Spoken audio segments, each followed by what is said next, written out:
C'est une descente très fructueuse qu'a effectuée la ministre provinciale de l'économie ce jeudi 1er décembre 2022. Céline Kanyeba a voulu se rassurer de la disponibilité et de la qualité des produits consommés par la population okatongaise. Elle a commencé par visiter les supermarchés pour se rassurer des prix des produits de première nécessité en prévision des festivités de fin d'année.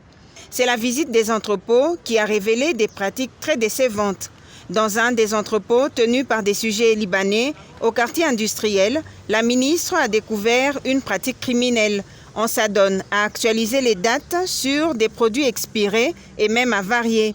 Lesquels produits sont vendus et même consommés à Lubumbashi et en dehors de la ville. Nous avions reçu une information anonyme. Depuis des mois, nous étions en train de chercher l'adresse de cette parcelle. Nous avons été informés d'une pratique illicite au sein de cette parcelle située au coin de l'avenue Mayenge contre industriel. C'est hier que nous avons eu des précisions sur l'adresse et nous avons décidé avec la division de l'économie et avec l'antifraude de descendre sur terrain pour vérifier l'information que nous avons reçue. Effectivement, dans l'enceinte de cette parcelle, il est procédé au changement de la date de péremption des produits alimentaires, des produits qui sont déjà périmés, il y en a même qui sont en très mauvais état.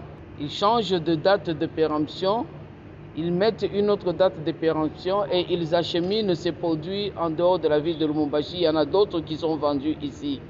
Nous avons reçu l'information qu'il y a 4 camions qui sont déjà partis de ces lieux vers Kolwezi et le service antifraude est en train de s'occuper d'intercepter ces camions. Voilà un peu la raison de notre arrivée ici. Et je voudrais souligner que dès que nous sommes arrivés, on a failli ne pas entrer dans la parcelle. Et heureusement que le gardien a ouvert la barrière, nous sommes entrés. Des mesures administratives et d'actions pénales sévères seront prises pour décourager cette pratique chez les autres, a dit la ministre provinciale de l'économie.